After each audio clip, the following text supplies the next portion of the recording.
మహిమకరమైన విధానంలో ఈ యొక్క ప్రేయర్ హాల్లో మీరు ఆస్వాదించిన తండ్రి దేవ నా ప్రభ మరి ప్రేయర్ హాల్ యొక్క నా ప్రభ నా తండ్రి మరి ఆ యొక్క ప్రతిష్ట దినం మా తండ్రి నీకు మహిమకరంగా ఆశ్చర్యకరంగా సంతోషకరంగా ఘనంగా నీ నామ ఘనతల నిజమే జరుపుకోవడానికి మీరు కృప దయచేసుకుంటూ నీకు వందనాలు చెల్లిస్తున్నాం. దేవ యొక్క కేపీఎం ఫెలోషిప్ మెంబర్స్ మాత్రమే దేవ మీరు మాత్రమే ఆశీర్వదించిన విధానం బట్టి కూడా చెల్లిస్తున్నాం.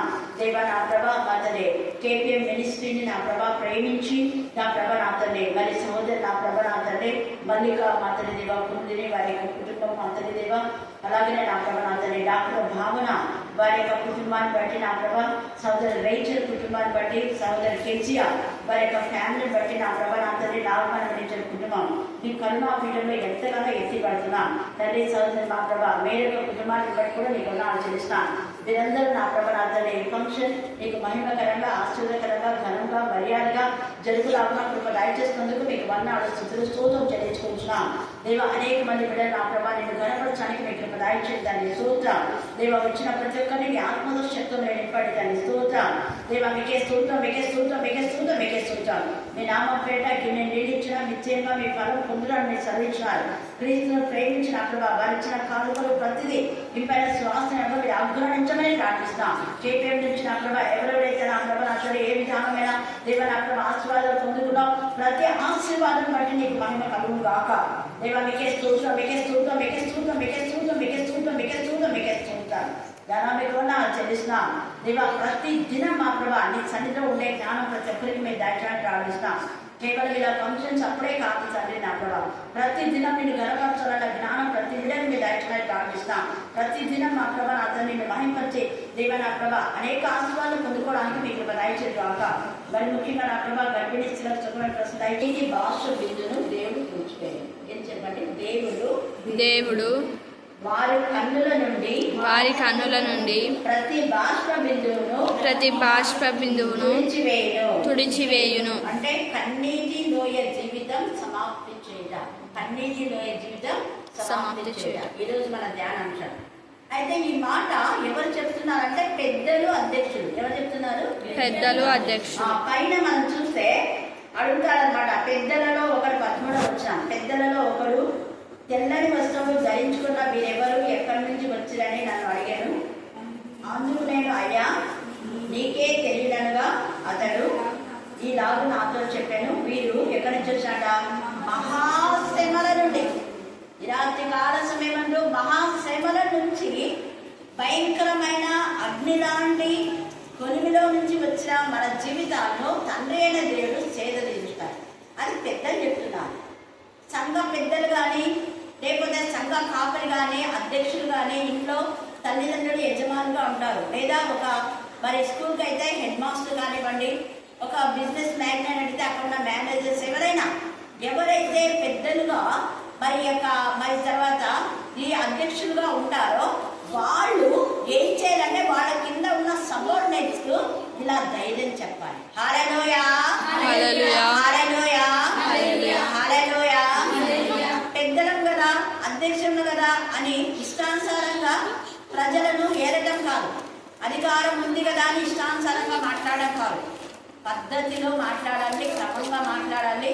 తప్పు చేస్తే గద్దించాలి, బుద్ధి చెప్పాలి, హెచ్చరించాలి. అదే సమయంలో వారి కష్ట దశలో వారిని ఆదరించాలి. ఇది ఆదరణకరమైన విధానంలో పెద్దలు అక్కడ చేస్తున్నారు. మన చుట్టుపక్కల కూడా పెద్దలు ఉన్నారు.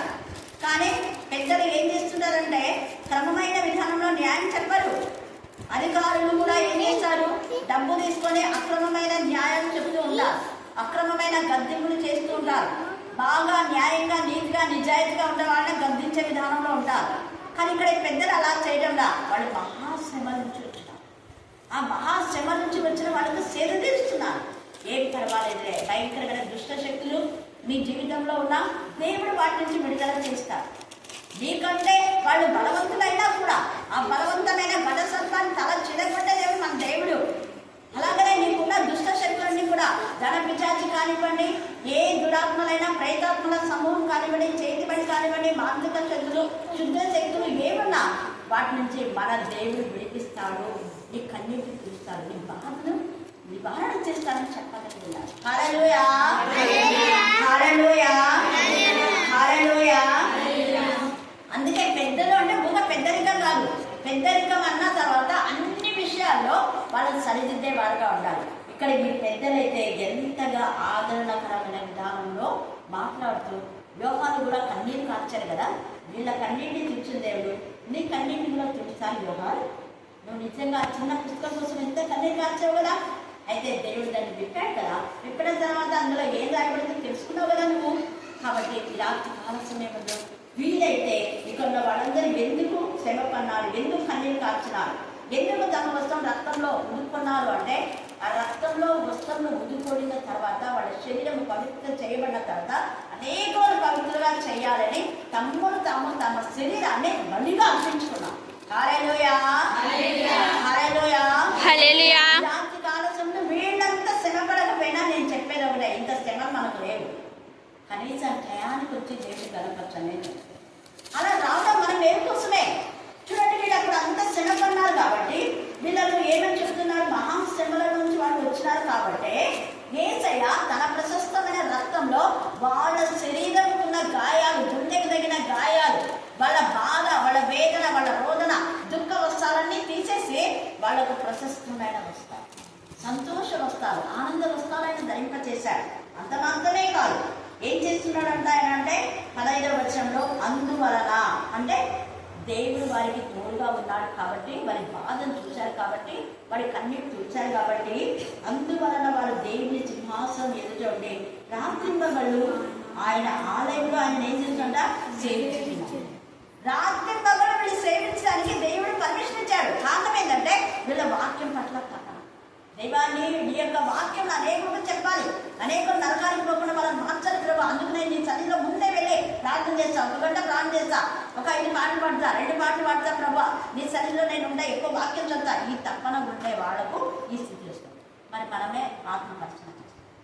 నువ్వు ఎంత తపనతో దేవుని సరిగ్గా వస్తావో అంత అక్కడ నీకు ఆశీర్వాదం ఉంటుంది. సింపుల్ అంతే. పిండి కొద్ది రొట్టె. నువ్వు ఎంత టైం ఇక్కడ స్పెండ్ చేస్తావో దేవుని సన్నిధిలో, ఎంత వాక్యం చదువుతావో, ఎంత త్వరగా వచ్చి ఎన్ని పాటలు పాడతావో, ఎంతసేపు ప్రార్థన చేస్తావో దేవుని యొక్క సన్నిధిలో, ఇక్కడ కానీ ఇంట్లో కానీ ఎక్కడైనా కూడా ఎక్కడ చేసినా దేవుడు మర్చిపోవడానికి ఆయన అన్యాయం చెప్పాలి. హల్లెలూయా హల్లెలూయా హల్లెలూయా హల్లెలూయా హల్లెలూయా హల్లెలూయా. వారి కష్టంకు తగిన ఫలితాన్ని ఇక్కడ ఇచ్చినాడు. చూడండి, ఇది ఎప్పుడు మన మైండ్లో మర్చిపోకూడదు. నీకు నిజంగా భవిష్యత్తులో క్షేమస్థితి కావాలంటే, పరలోక రాజ్యంలో, నిత్య రాజ్యంలో నీకు సౌఖ్యంగా ఉండాలంటే నెమ్మది అక్కడ యుగములు. ఇక్కడ మనం జీవించే 100 సంవత్సరాల కాలంలో ఒకవేళ బాధ, వేదన, రోదన, నిందల, అవమానాలు ఇవన్నీ భరించామే అనుకో, అక్కడ యుగం అంటే 1000 ఎండ్లెస్. అన్ని సంవత్సరాలు కూడా మనం ఏం చేస్తామో ఆనందిస్తాం. నేను అందుకే మీకు చెప్పేది, ఒక పెద్దగా ఇక్కడ ఈ అధ్యక్షులంతా కూడా ఎంత తేజగా చెప్తున్నారు. వాళ్ళు అప్పుడు అంత బాధపడినారు. ఇప్పుడు వాళ్ళు రాత్రి మగలు ఇంకా వాళ్ళకి ఏం పని అంట స్తుతించే పని. హల్లెలూయా హల్లెలూయా హల్లెలూయా హల్లెలూయా హల్లెలూయా హల్లెలూయా. ఎప్పుడెప్పుడు సన్నిధికి వెళ్ళాలా, ఎప్పుడెప్పుడు వెళ్ళాలా, ఎప్పుడెప్పుడు దేవుని చూడాలా, ఎప్పుడెప్పుడు దేవునితో మాట్లాడాలా, ఎప్పుడెప్పుడు పాట పాడాలా, ఎప్పుడెప్పుడు వాక్యం వినాలా. నిన్న బుధవారం రోజు నేను చెప్పిన, మంగళవారం రోజు చెప్పిన వాక్యము, ఆ పాపకి ఎంత తపనతో వచ్చి నా దగ్గర కూర్చొని నంబర్ ఇచ్చి టీచర్ ఈ వాక్యంలో చాలా మంది అవ్వదు మంగళవారం అన్నమాట, ఈ వాక్యం మేము మళ్ళీ వినాలని నంబర్ ఇచ్చి వాళ్ళు ఫీడ్ చేసుకొని అది నేను పంపించిన తర్వాత బాగా విందంటే మళ్ళీ ఈరోజు వచ్చి చెప్తుంది ఇంకా వినాలనిపిస్తుందంటే మళ్ళీ రా ప్రార్థన చేస్తాను. శాంతి ప్రాంతం వచ్చాడు సఫా. నేను ఎందుకు చెప్తున్నా అంటే అంత తప్పన ఉంటాయి. వాళ్ళు కూడా హిందువుల నుంచి వచ్చినారు, హిందువుల నుంచి వచ్చినారని ఆమె చెప్తా ఉంది ఇక్కడ. అందుకనే ఆ పెద్దలు, అధ్యక్షులైన వాళ్ళు సంఘాన్ని, కుటుంబాన్ని ఇలాగ నడిపించాలి, ఇలాగ చెప్పాలి. మీరు ఇప్పుడు బాధపడితే తర్వాత దేవుడు మీ యొక్క బాధ నివారణ చేస్తాడు అని చెప్పగలిగారు. మనం పెద్దలు ఎవరంటే పెద్దలుగా ఊరికే ఉండడం కాదు. ఇంట్లో తల్లిదండ్రులుగా ఉండాలంటే ఆ తల్లిదండ్రులు ఏం చేయాలి తమ పిల్లలు వాక్యంతో నింపాలి. అపోస్తుల కార్యం 20వ అధ్యాయం 28వ వచనం చదవండి. రెఫరెన్స్లు చాలా ఉన్నాయి, మీరు ఇంటికి వెళ్తే మళ్ళీ చదివి ధ్యానం చేయండి. అపోస్తుల కార్యము 20:28.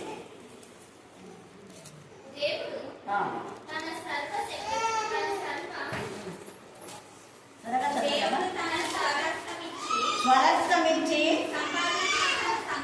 సంపాదించిన తన సంఘమును కాయటకు పరిశుద్ధాత్మ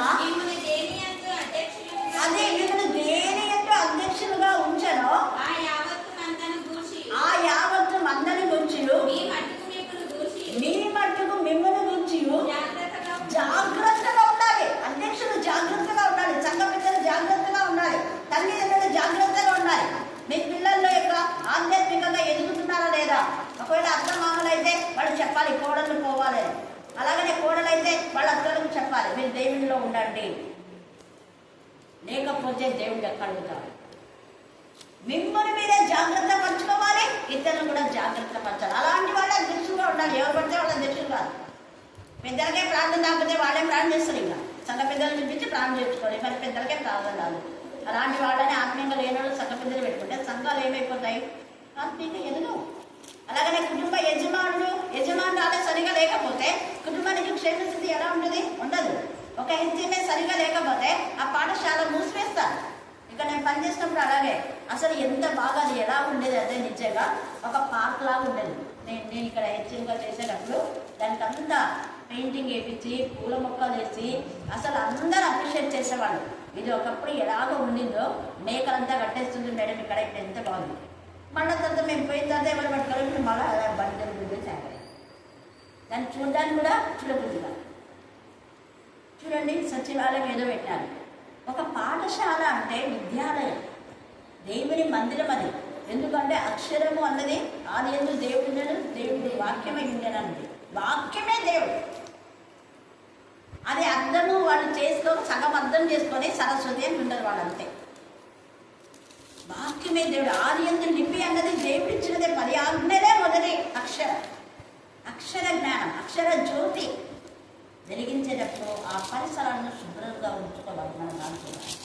అందుకే పెద్దలైన వాళ్ళు మిమ్మల్ని మీరు జాగ్రత్త పరచుకోండి అంటున్నాడు. అలాగనే 11వ అధ్యాయము అపోస్తల కార్యం 30 వచ్చిన చదవండి.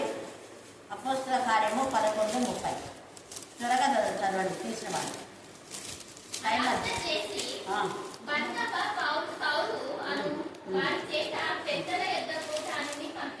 పెద్దలకు ప్రతి విషయాన్ని చెప్పాలి. పెద్దలకు చెప్పకుండా కూడా మనం ఏదంటే పెద్దలు అనే మాటలో ఈ సంఘ పెద్దలు అనే కాదు, అనుభవం ఉన్న పెద్దలతో కలిసి ప్రతిదీ చర్చ చేయాలి. మనల్ని చేయాలి, వాళ్ళే చర్చ చేసుకుంటున్నారు. పెద్దలతో కలిసి స్త్రీల committee, youth committee, Sunday school teachers అందరినీ కలిసి ఒక నిర్ణయాలు తీసుకోవాలి. హల్లెలూయా, హల్లెలూయా. ఎవరికి వారు నిర్ణయాలు తీసుకుంటే నిర్ణయాలు సరిగా ఉండవు. యోహాను సువార్త 1వ అధ్యాయం 18వ వచనం. యోహాను సువార్త 1:18.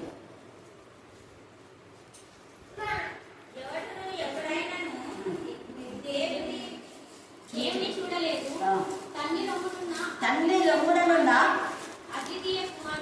అద్వితీయ కుమారుడే ఆయనను బయలుపరచు. అద్వితీయ కుమారుడికి ఒక అధికారం ఇచ్చాడు దేవుడు. యేసు ప్రభుల వారు ఒక అధికారిగా ఈ లోకానికి వచ్చారు. అధికారిగా ఇచ్చినటువంటి అధికారం ఇచ్చిన యేసయ్య ఏం చేస్తున్నాడంటే మన సరైన విధానంలో గైడ్ చేసి తండ్రి స్వారూప్యంలోనికి మనం తీసుకొచ్చి తండ్రికి మనం కనపడుతున్నాం. ఎంత అందుకనే ఆయన సిలువలో తన యొక్క శరీరాన్ని ప్రాణంగా పెట్టారు. ఆయనకి ఇచ్చిన అధికారాన్ని ఆయన మిస్యూజ్ చేయలేదు. రాత్రి పగలు మన కోసం ప్రార్థన చేశారు. తన ప్రాణాన్ని తన శరీరాన్ని గాయపరుచుకొని మన పరలోక రాజ్య వారసులు అవ్వాలని, మన కన్నీటిని తుచ్చాలని, మన యొక్క పాపపు శరీరం అనే గుడారాన్ని తొలగించి ప్రశస్తమైన శరీరంగా మన మహిమ దేహాలు మార్చడానికి యేసయ్య ఎంతగా శ్రమపడ్డాడు. దేవుడిచ్చిన అధికారాన్ని మిస్యూజ్ చేయాలి. దేవుడిచ్చిన అధికారాన్ని మనం ఎలా యూజ్ చేస్తున్నాం ఒక్కసారి ఆత్మ పరిశీలన మనం చేసుకోవాలి. తర్వాత యోహాను సువార్త 20వ అధ్యాయం 19వ వచనం.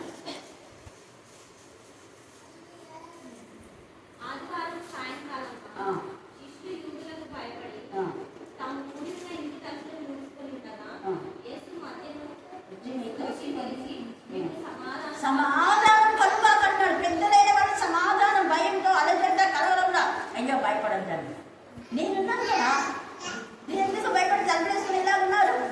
ఈ బాబా ఎంత భయపడదు అమ్మ మన విద్య కానీ కృష్ణవేది కానీ దేవుని సన్నిధిలో దేవుని మీద వచ్చారు. ఏం కాదు ఇది. ప్రశాంతిని కూడా నిన్న వాళ్ళ నాన్నలు చెప్పారు. యాక్చువల్గా అయితే వాళ్ళ అమ్మ వాళ్ళ నాన్న ఇక్కడ ఉన్నారు.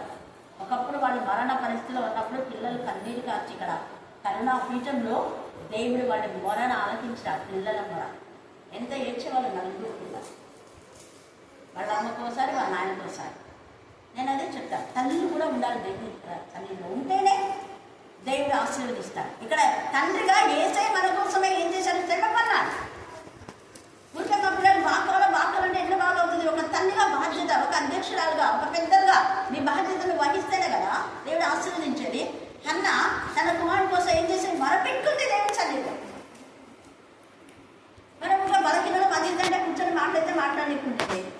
దేవుడి సన్నిధికి అందరిలో కూర్చోడానికి చేతగాలి. నేనంటే చేత కాలేదే అనుకో, పడుకోని వినండి. నేను అందుకని చెప్తాను, చేతగానే కూడా పడుకోని వినండి. ఆ పాప అంత ఇదిగా అసలు కూర్చోడానికి నిలవడానికి కూడా చేత కాకపోయినా కూడా వచ్చింది మనం ప్రార్థన. దేవుడి కూర్చోబెట్టినాడు, భోజనం కూడా చేయకుండా పాప వెళ్ళిపోయింది. దేవుడి సన్నిధి అంటే భయం వదులుకుంటారు. తల్లిదండ్రులు దేవుడి సన్నిధిలో మొరపెట్టడం పిల్లల కోసం, అప్పుడు పిల్లలకు ఆశీర్వాదం. అధ్యక్షులైన వారు దేవుడి సన్నిధిలో ప్రార్థన చేయరు రాత్రిలో కూడా. అన్న చేసింది. తర్వాత 2వ అధ్యాయం లూకా మనం చూస్తే అన్న ప్రవర్తించేసింది రాత్రి మగలు అనేకుల క్షేమం కోసం ప్రయాసపడినారు. ఆకుల్లో ప్రిస్కిలా, పౌలు, పేతురు వీళ్ళంతా రాత్రి మగలు శ్రమపడినారు. అనేకులకు బంధకాల నుంచి విడుదల ఇచ్చారు. అందుకే ఇక్కడ అంటున్నారు కదా, ఈ పెద్దలలో అంటే ఇంకే ఆశామాసిగా పెద్దలు అంటే హెబ్రీయులకు రాసిన పత్రిక 13:17 పెద్దలు అధ్యక్షులు ఉండవలసినటువంటి లక్షణాలు ఇక్కడ హెబ్రీయులకు రాసిన పత్రిక 13వ అధ్యాయం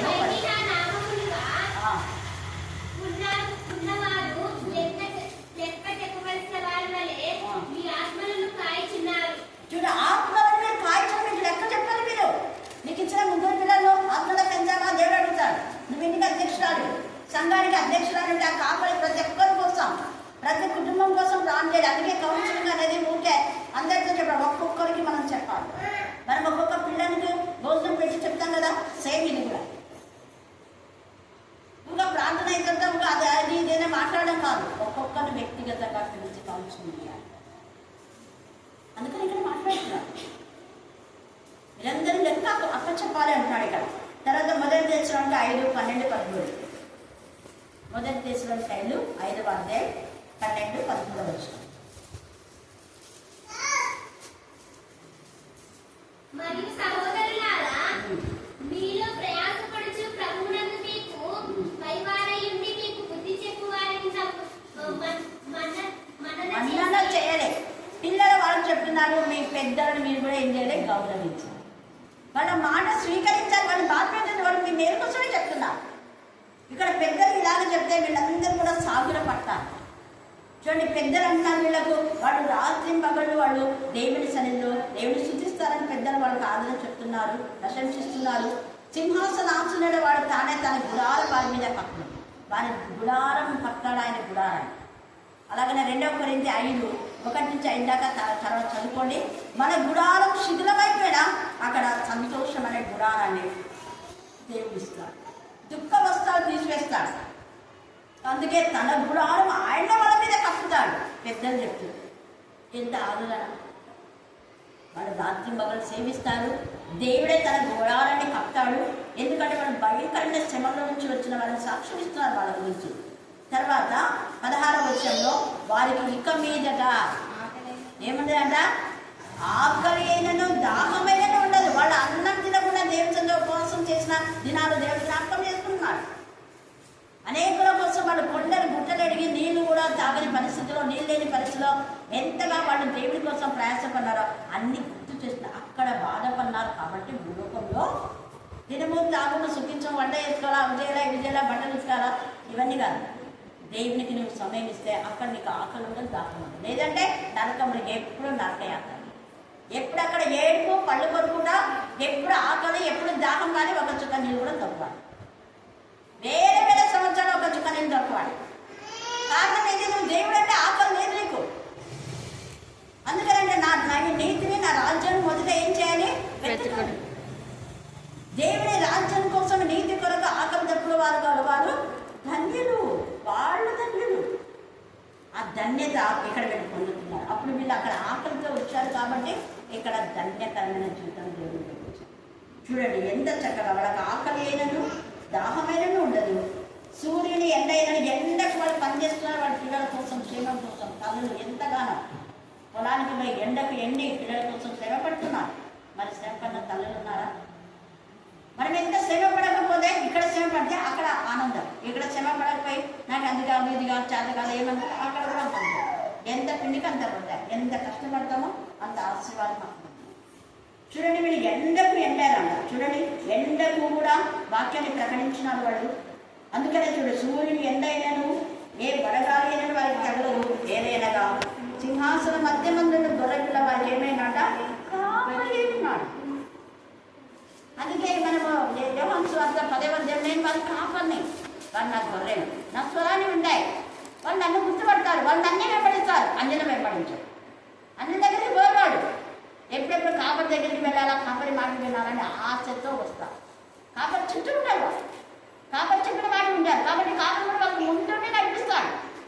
వాళ్ళ జీవితాన్ని గురించి కాపరి దేవుడికి మొదలుపెడుతూ ఉంటారు. అందుకే వేసే రాత్రంతా ప్రార్థన చేశారు, పనులంతా వాక్యం. అందుకే ఇక్కడ వాళ్ళ కాపరి జీవజలంలో బుక్కల ఎదురు వాళ్ళు నడిపించు. అందుకని దేవుడే వారి కన్ను నుండి ప్రతి భాష నుంచి చూసాను. నువ్వు ఎంత కన్నీరు దేవుని ఆత్మల కోసం, నీ కోసం నువ్వు ఏడవడం కాదు, నీ పిల్లల కోసం ఏడవడం కాదు. ఏడవాలి ఎందుకు? రక్షణ కోసం ఏడవాలి. పిల్లలకు రక్షణ లేదే, భర్తకు రక్షణ లేదే, కొడుకు రక్షణ లేదని రక్షణ లేక కొడుకును ప్రేమించడం కాదు, గద్దించి బుద్ధి చెప్పి సరిదిద్దాలి. శామ్యూయేలు ప్రవక్త అయినా కూడా తన పిల్లలు తప్పుడు త్రోవలో ఉంటే ఊరికి నాయన అలా చేయిందంటే వాళ్ళు చేస్తూనే ఉన్నారు. మరి నేను ప్రార్థించకుండా ఉన్నదని ప్రార్థించాడు. ఆయన వారి కుమారులు కాపాడబడలేదు. కారణం ఏంటంటే గద్దించి బుద్ధి చెప్పి శిక్షించలేదు. శామ్యూయేలు నీ కుమారుడు చేసే తప్పును సరిగా నువ్వు ఖండించలేదు అంటాడు దేవుడు. అందుకని ఇద్దరు కుమారులు దేవుడికి అంత మంచి ప్రవక్త శామ్యూయేలు ప్రవక్త, కానీ కుమారులు ఆశీర్వాదం లేవు, ఉగ్రతకు గురయ్యారు. ఏలి కుమారులు కూడా ఉగ్రతకు గురయ్యారు. ఏలి చెప్పాడు, ఊరికే చెప్పడం కాదు, శిక్షించాలి, సరి చేయాలి, బాధ్యత వహించాలి. దేవుని ప్రభావాన్ని పోయిందే వాళ్ళ చెడు ఆలోచనల గురించి. నీ కుటుంబంలో నీ పిల్లలు దేవునికి మహిమకరంగా లేకపోతే ప్రభావం పోతుంది, కుటుంబంలో నెమ్మది ఉండదు. సమాధానం ఏదో సంపాదించా చిరిపోయిన సంచులు వేసినట్టే పైకి రాలేదు. ఇవన్నీ అధ్యక్షులు అంటే తల్లి తండ్రి చెప్పాలి, పిల్లలకు నేర్పించాలి. చూడు, నువ్వు బాగా ప్రార్థన ఉంటే కుటుంబంలో బాగుంటుంది. గద్దించాలి కుమార్తెల గురించి, భర్తల గురించి, భార్యల గురించి. అందుకని ఇక్కడ చూడండి ఎంత చక్కగా ఇక్కడ అదే మనం చూస్తే 1 తెస్సలోనికైలు 5వ అధ్యాయము 17-18 చదవండి. 1 తెస్సలోనికైలు 5:17-18.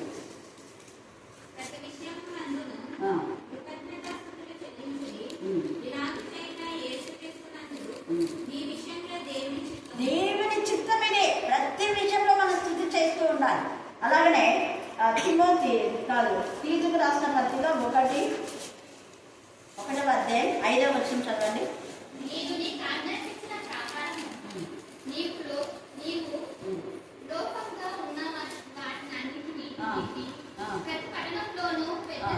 చూడండి, పెద్దలు నియమించే ప్రతి పట్టణంలో పెద్దలు ఉండాలి, ప్రతి ఇంట్లో పెద్దలు ఉండాలి, నియమించి వాళ్ళకి గుర్తు చెప్పాలి. తర్వాత 7వ వచనం చదవమా, 7-9.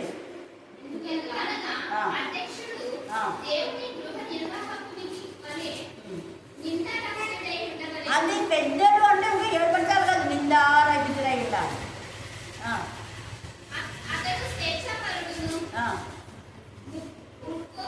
ముక్కోపే ఉండకూడదు. 9వ వచనం మద్యపాని కాకూడదు, ఏకపత్నివృత్తులుగా ఉండాలి, తన కుటుంబాన్ని సరిగా చూసే వాడుగా ఉండాలి. 9వ వచనం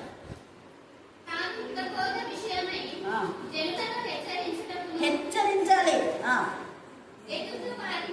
ఎదురాడు వారికి ఖండించుటకును శక్తి కలిగి ఉండాలి. వాళ్ళ తప్పులు ఖండించాలి ఎప్పుడెప్పుడే. దేవుని మాటలకు ఎదురు చెప్పే వాళ్ళకు సరిగా బుద్ధి చెప్పాలి. చూడండి ఎంత తెలివి. ఇవన్నీ ఖండం చేయండి మీరు ఇంటికి వెళ్ళిన తర్వాత. 1 పేతురు 5వ అధ్యాయం 23వ వచనం. 1 పేతురు 5:23.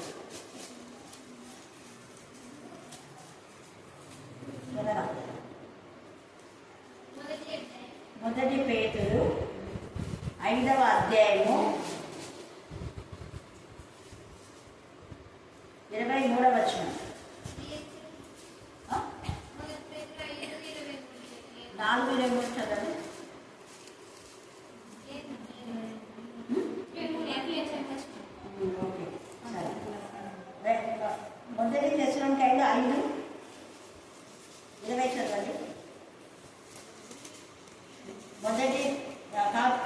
చెప్పాడు కదా, మొదటి తిమోతి 5వ అధ్యాయం 20. మొదటి తిమోతి ఇతరులు భయపడి నిమిత్తము పాపం చేయవారిని బహిరంగంగా గద్దించాలి. బహిరంగంగా అందరి ఎదుట గద్దిస్తే అందరి ఎదుట చెప్తారంట. గద్దిస్తే వేరే వాళ్ళు నోరు మూసుకుంటారు. ఇందాక చెప్పింది మొదటి పేతురు 5వ అధ్యాయం 2-3 వచ్చినాం. 23 కాదు, 2-3 వచ్చినా చదవండి.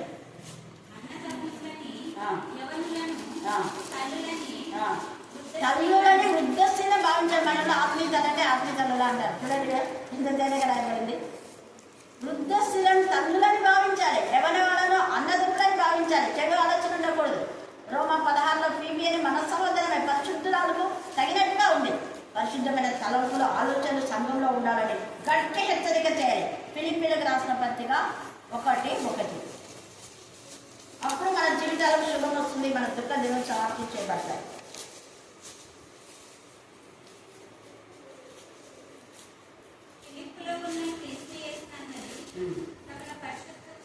సకల పరిశుద్ధులకు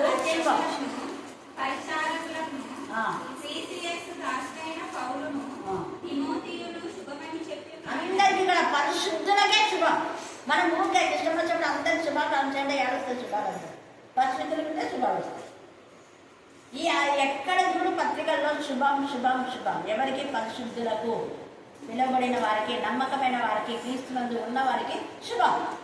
రాత్రికి ఆలస్యం ఏముందో మనకు శుభం కలగాలి. మన కన్నీటి భాష బిందును దేవుడు చూడాలి అంటే మనం దేవుడికి మహిమకరంగా జీవించాలి. అలాగే పెద్దలు పిల్లల్ని హెచ్చరించాలి. దేవుడు లేఖన బాగా దీపించి ఆశీర్వదించుగాక.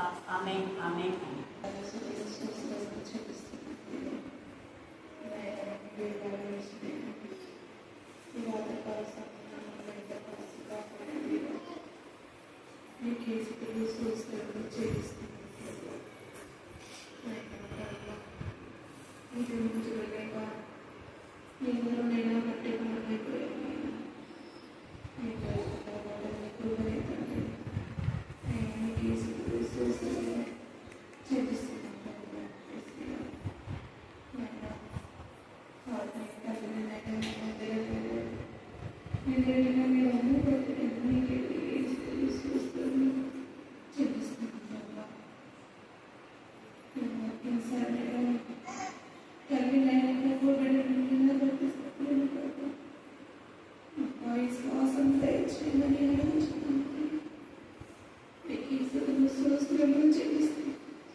సమయం ఇస్తాను.